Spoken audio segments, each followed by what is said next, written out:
Okay, let me reread the last thing I did last time, just to witness it, I suppose.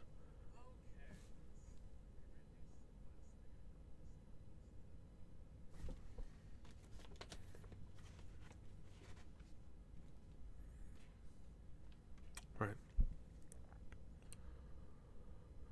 However, that will be for later. At the current moment, I will begin by. However, that will be for later. At the current moment, I will begin by elaborating further on how Harbinger himself worked in concert with his power.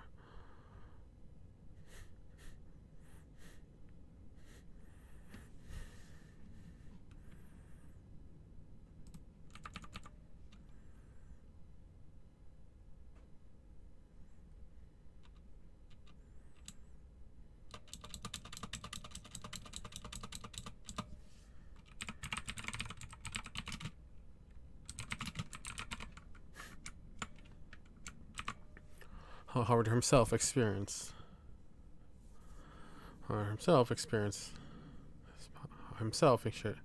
I will begin by elaborating further on how Harbinger himself experienced his power. I think a pertinent initial thing to note is that, as far as I could tell, his power was not always on, or at the very least was not always as present. But when I was able to discern to manifest the numbers he needed to pause and concentrate. Then once they're out, he seemed to be able to set how visible said numbers were. Now, since, as previously noted, his power had such a wide range of applications, one can imagine that the math he ended up seeing varied greatly from situation to situation. As a bit goofy as it is, I suppose the various images and videos depicting someone surrounded by various math equations are decent enough ways one could visualize Harbinger's power. Though, in contrary to the general spirit of said images and videos, Harbinger generally did not seem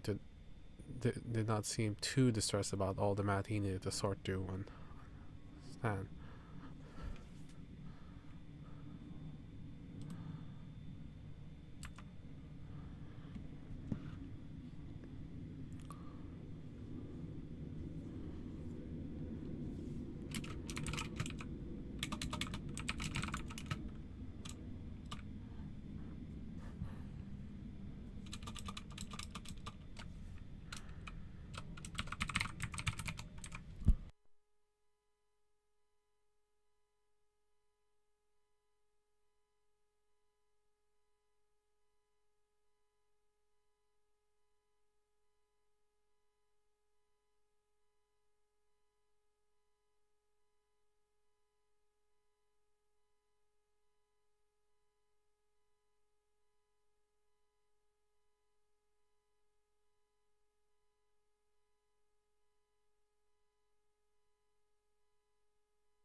Oh yeah, I can't believe that was muted. But yeah, Slaughterhouse 9 video. I don't know. A lot more to do. There's not much to say. This one video of many. Longest one will probably be this one.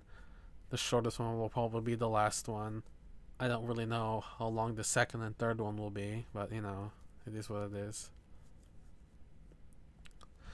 That's it. Whilst on the topic of economics and whatnot, another more blatant way he used his ability was by being the supervillain banker. I can't really say much, but if someone wanted to.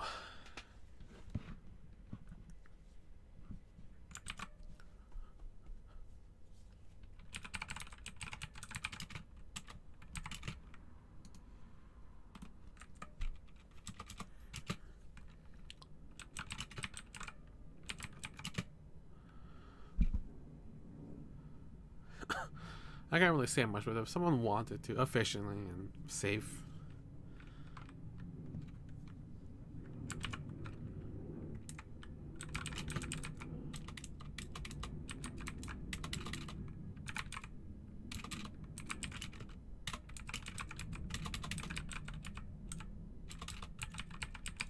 Etc.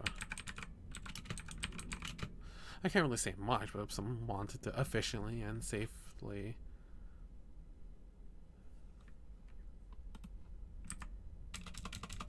store, transfer, etc. less than legal money.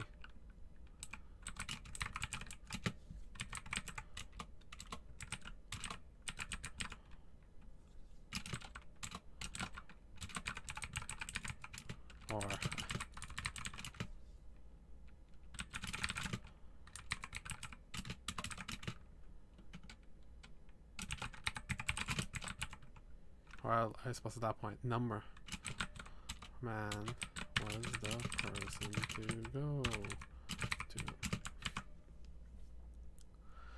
That's it. Whilst on the topic of economics and whatnot, another more blatant way he used this ability was by being the supervillain banker.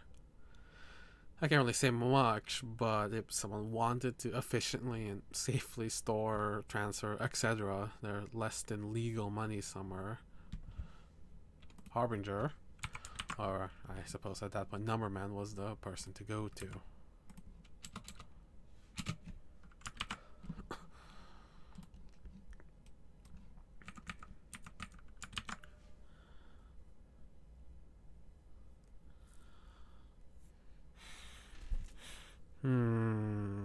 Or I suppose at that point Numberman was the person to go to. Right? Yeah, that's about right. Right.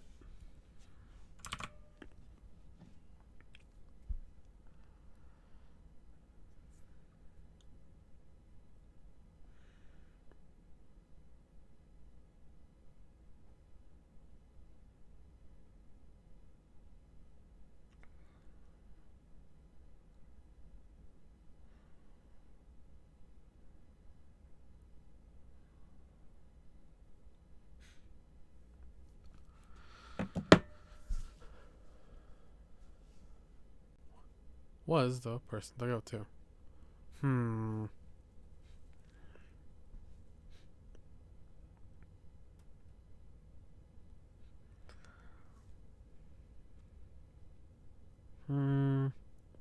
Okay.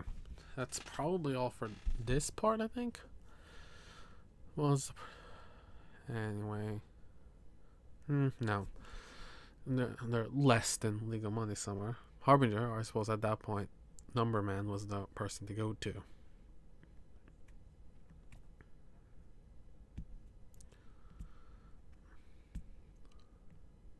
The goal?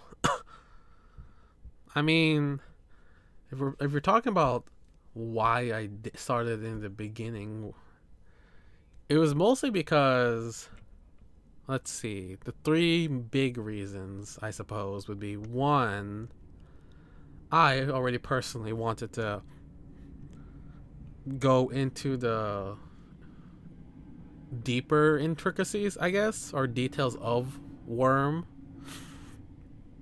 and just learning about how things more accurately worked and whatnot. The other one was, I don't know, to kill time, I guess.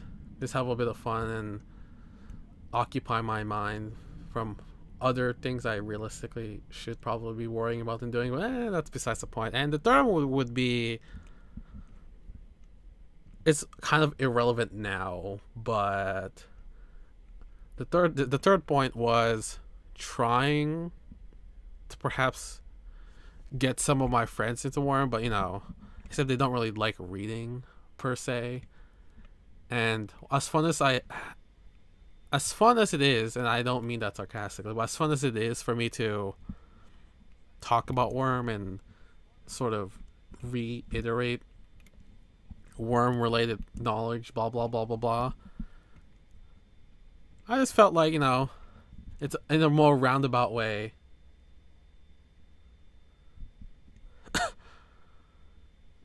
If you just want to, in that way. Let me finish my point. In a very roundabout way, I just wanted to make this video. So if my friends ever asked again, if I have the video made, I'll just send them a video I already made about, hopefully, the subject they wanted to know about for some reason.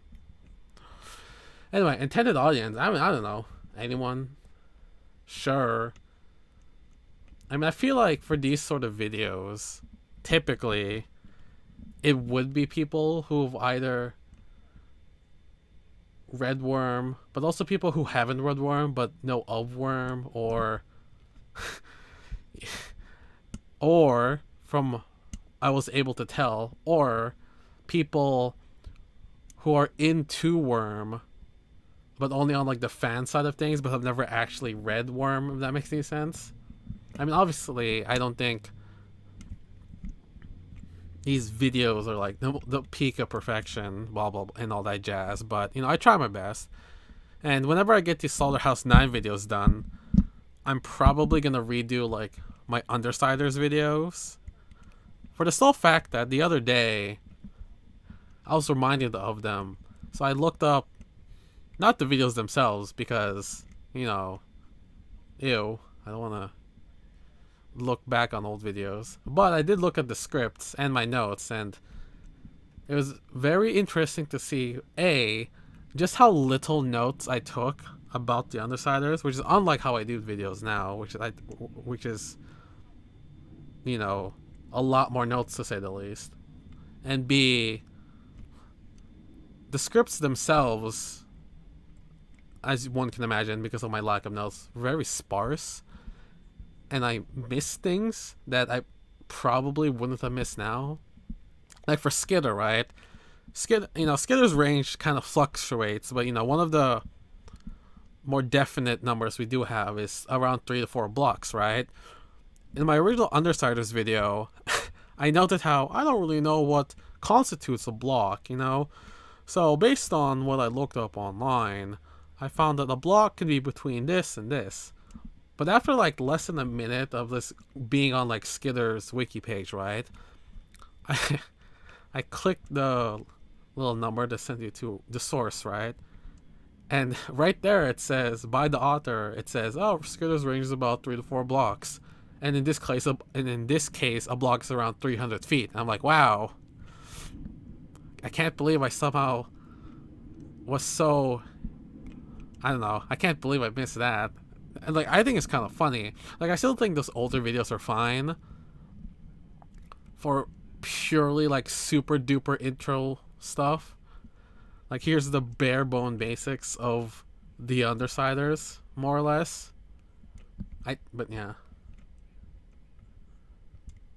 I don't know if I would say wiki in video format per se, because you could see it that way, but maybe in the beginning that's sort of how it was, sort of, but in later videos, at the very least, I look into the sources that they have on said wiki page. It's like this halfway point between doing my own research but not, because obviously a lot of people already linked stuff and researched that stuff already, and I more or less don't have to do that. And all I'm really doing is seeing just where those wiki statements came from. Because as I've found over the making of these various videos is that some of the stuff on the wiki are, I would say, are wrong, or maybe I just didn't look hard. But from what I could tell, some of the stuff on the wiki were like wrong, or kind of like really stretching out certain things. But I wouldn't say they're necessarily wrong. Like when I actually read the passage they're referring to or whatever, I can see where they got their inference, and then they took that inference and put it on the wiki. But at the same time, I don't know if it's exactly perhaps the most accurate. I guess. I wouldn't say it that much because, you know, I'm always in the camp of, you know,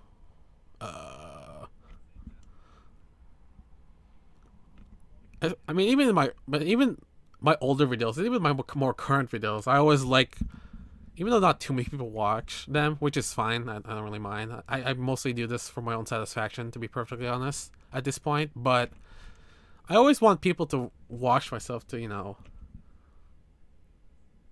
not take them at face value. Like, even though lately, as time went by, I tried to be a bit more diligent in my research. There's still stuff, like as I've mentioned in several videos, there's still stuff I've probably misconstrued or have gotten wrong or whatever, you know.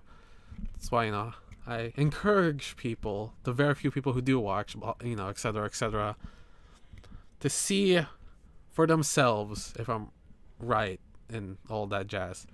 I mean, plus, not to mention the fact that it's not purely wiki stuff, per se.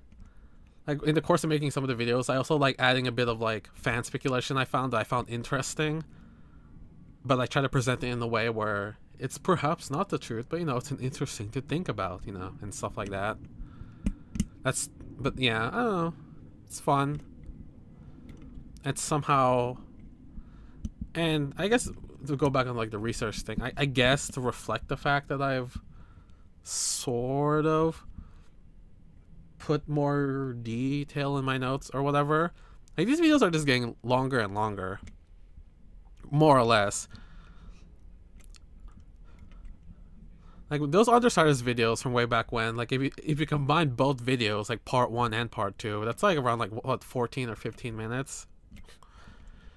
And then if I look at some of my more recent of my other videos I've done, it's like, where is it? Oh, that's fine. I don't really need any of those for mostly because, I don't know, I'm very inconsistent and I'm already really a lot slower than I should be when it comes to, what do you call it, making videos. Evidently, if you actually see how infrequently I upload. But yeah, I mean, that's why another reason why I'm also doing these streams is mostly because, one, to motivate me to actually do get this stuff done a little bit quicker, and two, sometimes there's typically one or two people out there that happen to drop in and I can speak to, and sometimes through those little snippets of me talking to them, I get ideas to put in these videos, or add things in these videos that I wouldn't have otherwise. And I'm like, that's a good additional thing. But I guess I'm back on the note of videos getting longer. Like, the first video I did was 6 minutes, and then if we take both of the Endbringer videos I did, that's for like, what, 8 minutes, and the Undersiders videos are about 12.5 minutes. Then if we take my trigger event videos, that's like, what, 12.5 minutes. If you add the kiss kill dynamic to that, that's like 14 minutes. And then the Asian Bad Boys was 7, and then smaller videos again, 7 minutes, 6 minutes, 6.5 minutes. And then when I get to like things like the Archer's Bridge Merchants, that one by itself is 10.5 minutes. Then Fault Line's Crew is even longer, and that one's almost 22 minutes. And then if you take all the Empire 88 videos I did, that's what, I don't know, me bad at math, that's like, what, 21 minutes. That's like 13. That's like what, 40 minutes? Wait, did I do that math right? That's like 28, 38. Like, yeah, 41 minutes. All the Empire 88 videos were like 41 minutes.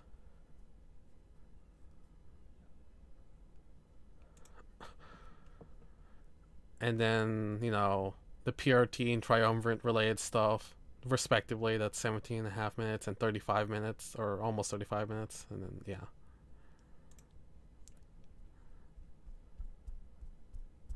I mean, yeah, having someone else to talk to, but like, I don't know. I'm one of those people that are very particular on how I want a video. Blah blah blah, etc., etc. And more generally, I get too distracted. Like, even when I do these videos, I can't stand any other distractions, quote unquote distractions. Like right now, this isn't a distraction, but like I feel like taking the extra stuff and actually hearing a voice pushes it over the edge. Like, I used to try to listen to music in the background, except that really, I don't know, got me distracted. So, like, something like this, we're getting like sidetracked and like explaining stuff. Like right now, I think that's fine. But like, if it's another voice on the other side, that's pushing it over the edge. I don't know, man. But yeah, I don't know. And plus, I don't know. It's fun in my own right, seeing how this goes on my own. Because whenever this script gets done, which is gonna be a while, because this is only the third person I've talked about in this script, and I'm not even done yet. And there's like 6 more to go, and that's just in this video, and I'm already like 7 pages in, at least on this Word doc, with this font and this spacing and blah blah blah blah. There's gonna be a while, to say the least. Not to mention there's gonna be 3 other videos too after this. This is the Slaughterhouse 9 in the beginning, and then the other one's gonna be the Slaughterhouse 9 in 2005, and then there's gonna be the Slaughterhouse 9 that we actually know of in the story, pre-introduction, and then the Slaughterhouse 9 arc, basically, right? And then that video is going to talk about their members before that arc and their members after that arc. And then the final video is going to be like miscellaneous Slaughterhouse 9 stuff, which should be quick.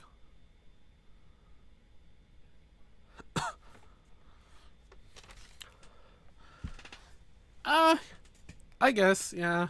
Worm is fun, but it's also kind of funny just because I feel like, not a lot, but there's a decent chunk of like even the fandom itself that have never actually read Worm, and mostly know Worm from like fan works, which I think is fine enough. Oh, that's another thing though. That's another reason why I do these videos. I'm always kind of interested to see how things actually are in the story versus how fans interpret it. Like, that's another thing that I'm also kind of into. Of why I do these videos.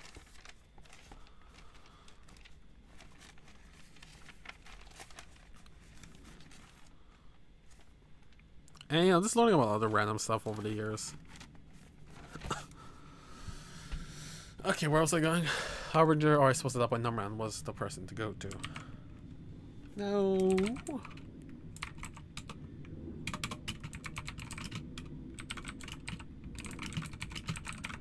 Now, moving away from all that. Now, it's just how it is, I guess. With that being said, though, I don't know. Have you read Ward? Because I've never read. Well, I have read Ward, but I've only read up to like 6, I think. And I can't say it's bad per se. I just can't get into it. Maybe I will try again one of these days. But I've tried to get into Ward, and I just can't. I don't know. I wouldn't call it bad per se. Then again, I barely remember it at this point. I vaguely remember parts about it at this point from what little I did end up reading about it. But you know, it's one thing I'll read one day. Finally, probably after I reread Worm again.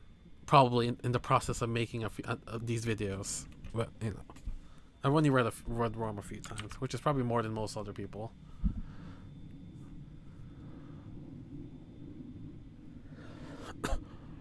Yeah, I've heard about that. I don't think that's bad that they're all very different.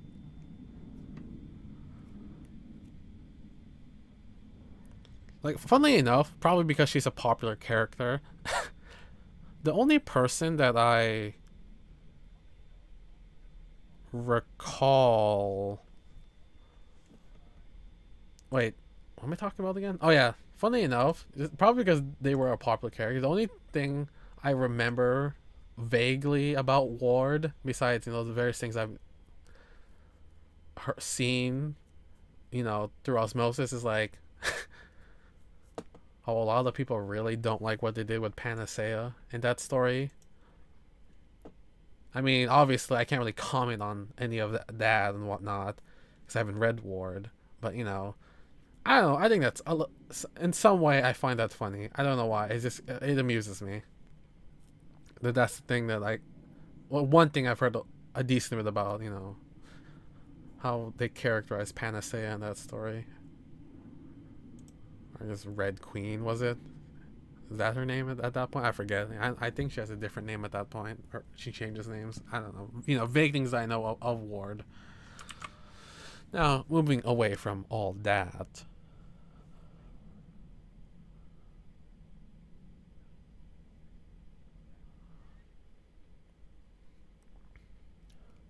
I guess that's another thing I've heard. Because it is interesting to see the Undersiders from the perspective of other people.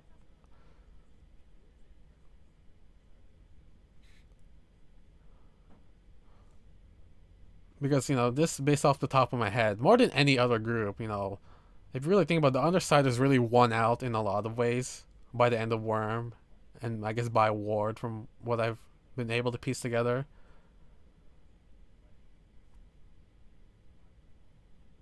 Anyway, now moving away from all that, I suppose.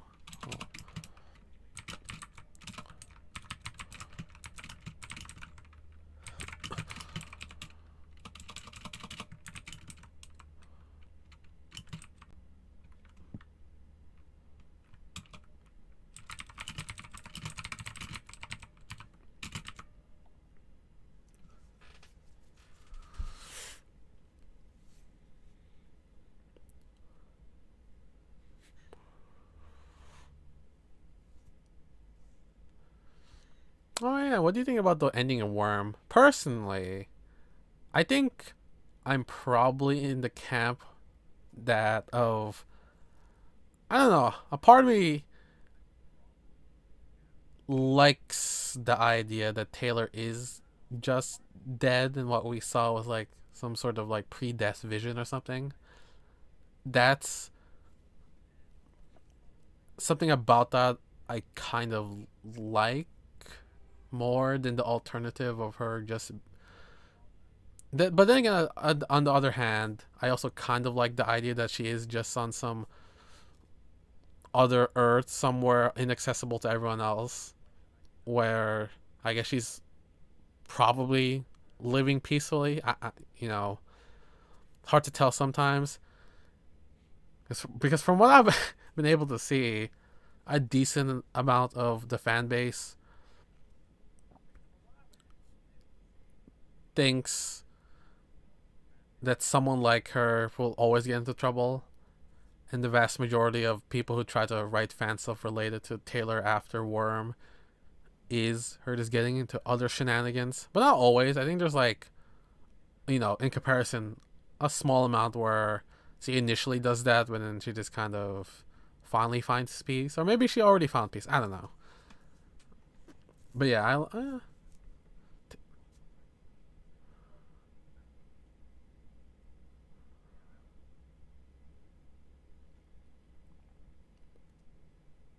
Yeah, but yeah, that's my stance on the whole ending. At least in terms of Taylor's ending, I probably like the idea that she's dead more, but at the same time, it is, from a more imaginative perspective, it's interesting to think about what is Taylor up to after more or less killing a god and all that, and how does she and whatnot, and not having powers anymore, and etc. etc. After after, if you think about it, not that long of a career of being a superhuman, of being a cape, to suddenly just be like more or less just a normal person again. I don't know. It's fun. Anyway, now moving away from all that. Now moving away from all that, I suppose it is time to just list things off. So bear with me.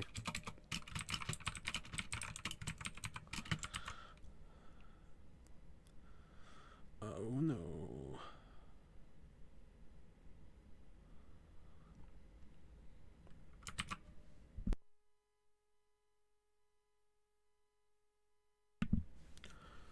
Hmm.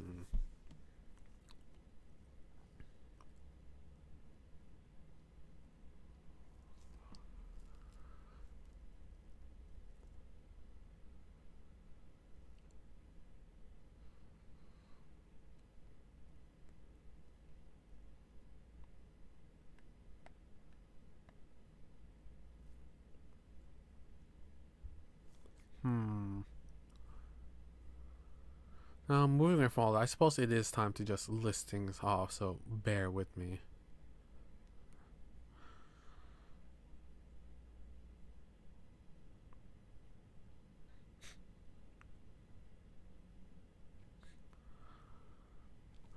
Let's see.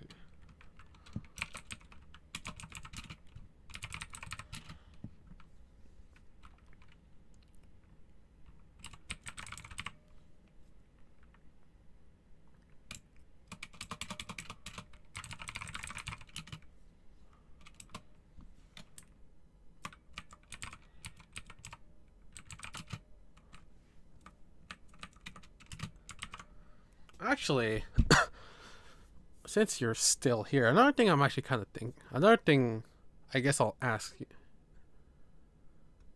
I guess another thing I'll ask you is if you've read any of his other stuff, because personally, I've kind of fallen into this mindset where eventually I'll probably quickly reread Worm, and then I'll read all the other stuff he did up until Ward, because as most people like to talk about Worm and Ward, at least I think a lot more people like to talk about those two things from him, from the author, from Wild Bow, however you pronounce it. I kind of say different every time, but I'm vaguely interested. Probably not soon or anything, because there's still other warm topics I want to do. But at some point, I do want to make videos about, you know, Pact, right?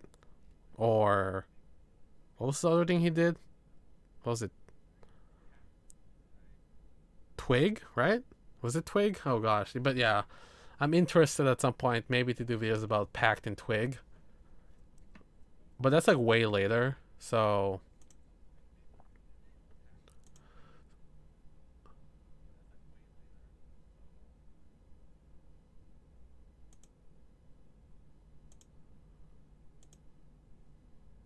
but it is a thought I have of something I may or may not do later on when I get through all the worm topics I want to get through. I can maybe do some stuff about Twig and Pale, because that sounds kind of fun. Even though I feel like at that point, that's when I would need to do a bit more personal research, I guess, mostly because of my perception of those things in particular not being as popular as Warm and Ward, right? But who knows? When it, maybe the day I do end up doing that sort of thing, or going to those sort of topics, maybe I will find out that there's actually a shocking amount of people, centered around those other stories that he's done. I guess. I don't know.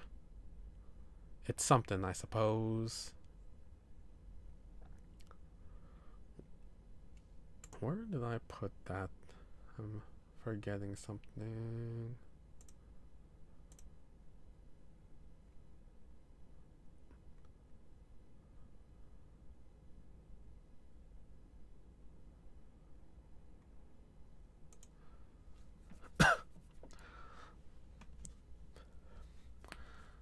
I think I'm probably a bit more interested in Twig, probably. Like if I think about it, even though it's probably gonna be a bit less, mostly because from what I vaguely know about the setting of that, if it's the one I'm thinking about, it's kind of interesting. Like what Pact is also kind of interesting, but that's more how should I say, something I'm a bit more familiar about, I guess. Like I'm a bit more familiar about the general ideas that Pact is, taking its ideas from with the occult and all that stuff. Those are things I can wrap my head around, and I have, once I read about it, but I have a base understanding of that. While Twig is a bit more out there, I guess, because that's the one that takes place in like the 20s, I think, and that's like other weird stuff like biopunk or something. I don't know, but yeah, Twig feels a lot more out there in comparison to Pact, and that's kind of what I'm interested in. But that's way down the line, so I'll probably read them in like release order. So it probably will be Pact and then Twig and then. Oh, but yeah, it'll probably be in release order, and then eventually I'll get the Ward. Now moving away from all that, I suppose it is time to just list things off. So bear with me. Given enough relevant information, Harbinger.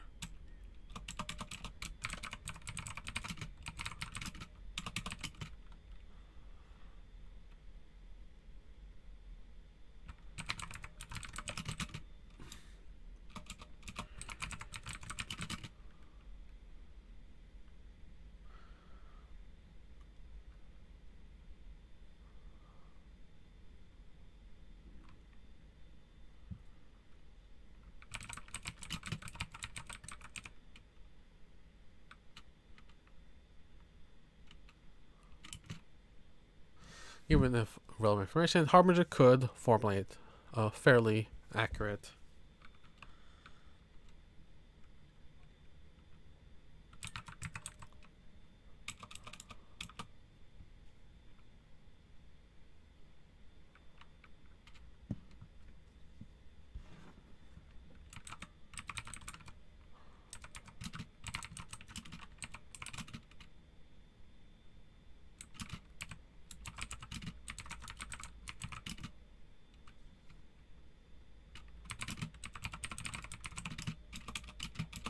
scenario. I always get that wrong. Now, moving away from all that, I suppose it is time to just list things off, so bear with me. Given enough relevant information, Harbinger could formulate a fairly accurate casualty count for a given situation or scenario.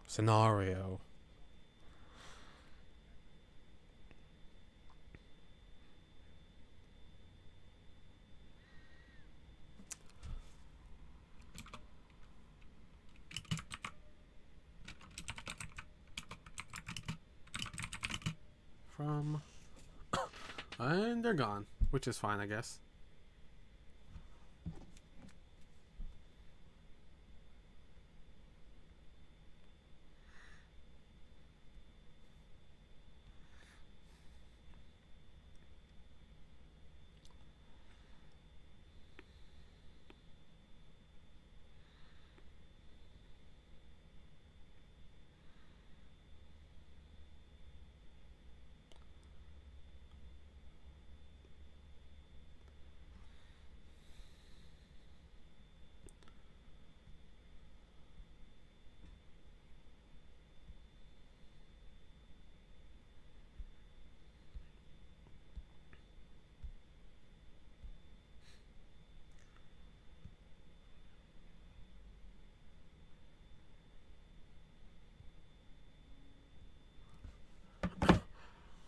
Now, moving away from all that, I suppose it is time.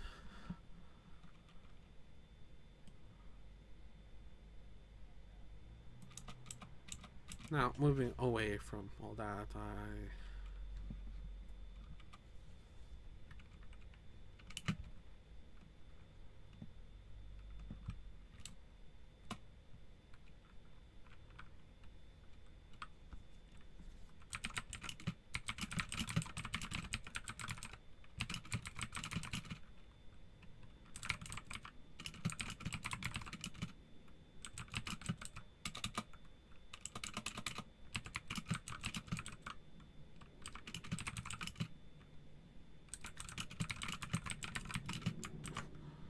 Now, moving from all that, here is the less detailed list of things he could do and has done with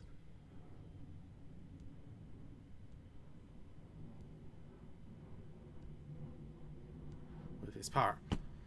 Given enough relevant information, Harbinger could formulate a fairly accurate casual account for a given situation or scenario.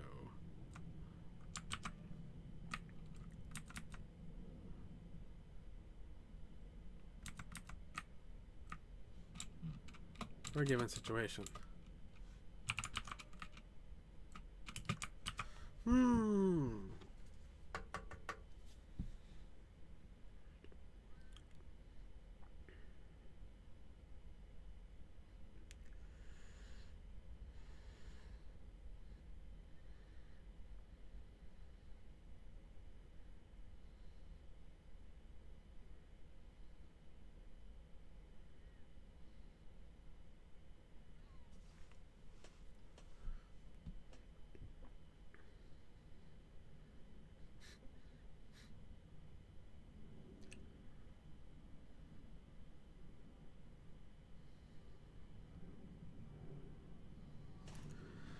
From a more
Okay. From a more abstract point of view, I guess,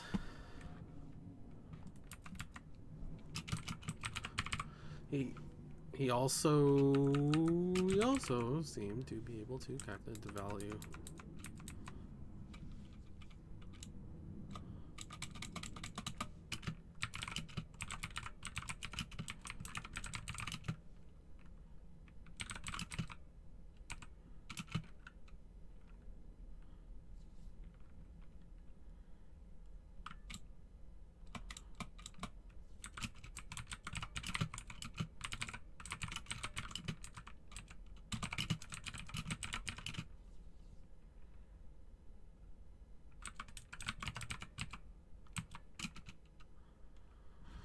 From a more abstract point of view, I guess he also seemed to be able to calculate.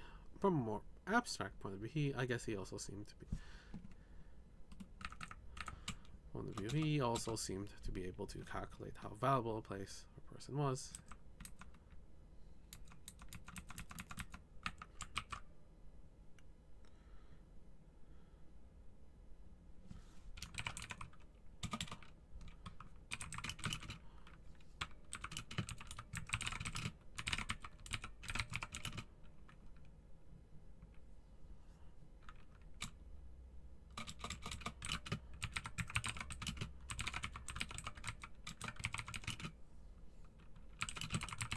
From a numbers perspective, he could.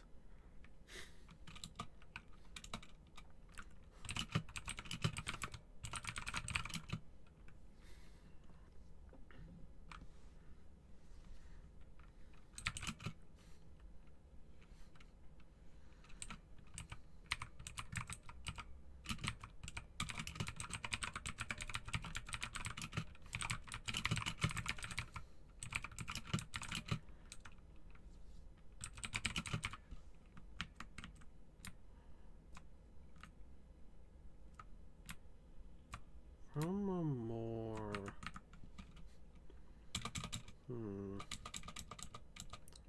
not abstract. What word do I want? From a more from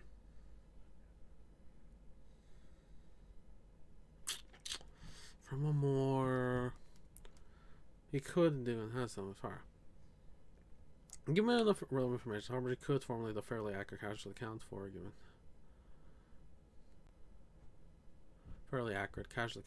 situation. From a more from a slightly more I guess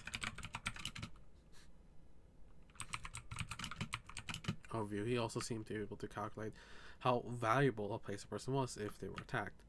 From a numbers perspective, I suppose. From a numbers perspective, he could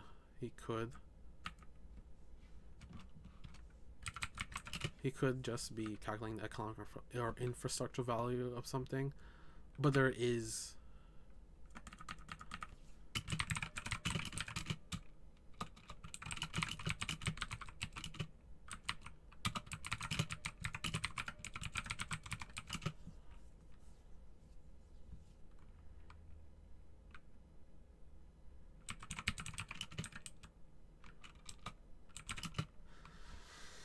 from a more abstract point of view, he also seemed to be able to calculate how viable a place or person was should they be attacked.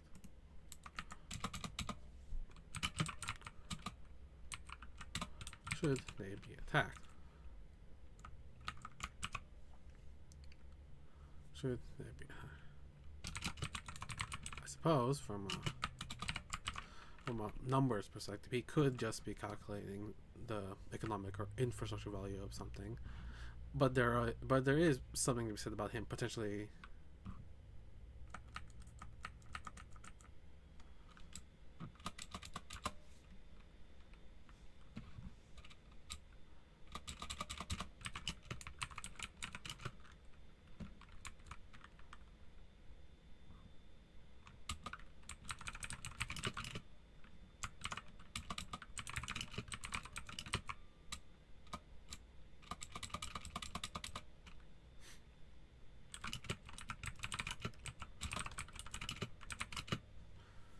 I suppose from a numbers perspective, he could just be calculating the economic or infrastructure value of something, but there is something to be said about his heart putting a number of.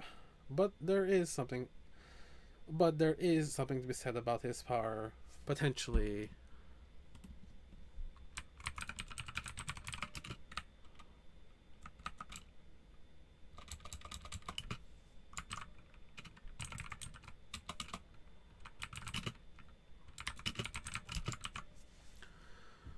He could just be calling the economic infrastructure or something. But there is something to be said about his power potentially coming up with.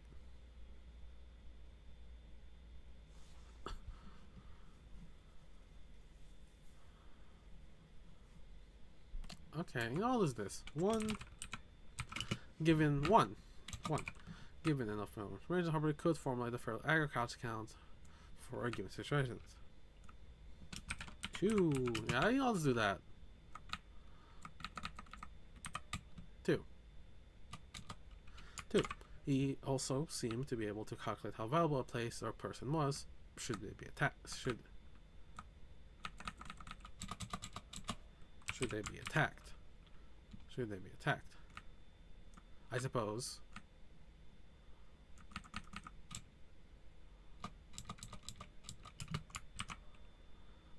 He could just be calculating the economic or infrastructural value of something, but there is something to be said about his power potentially coming up with.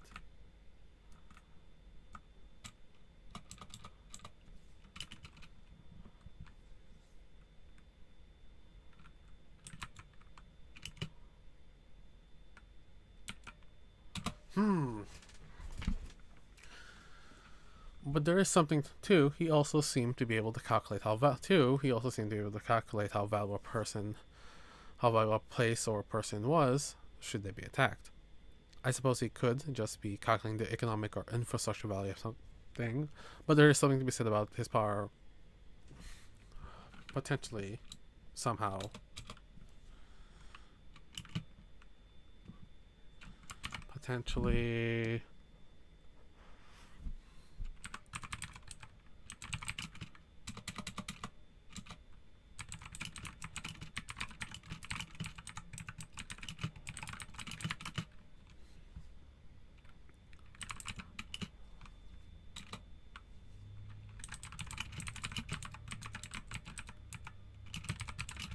cultural value.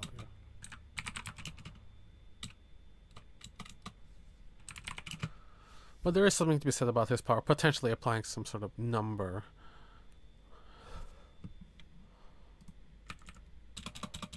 to something more abstract, like how culturally valuable something was. 3.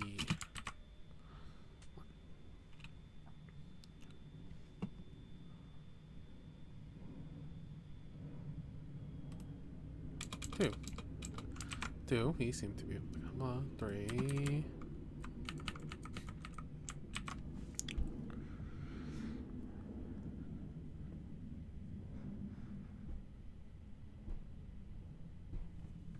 I think it's that. No, whatever.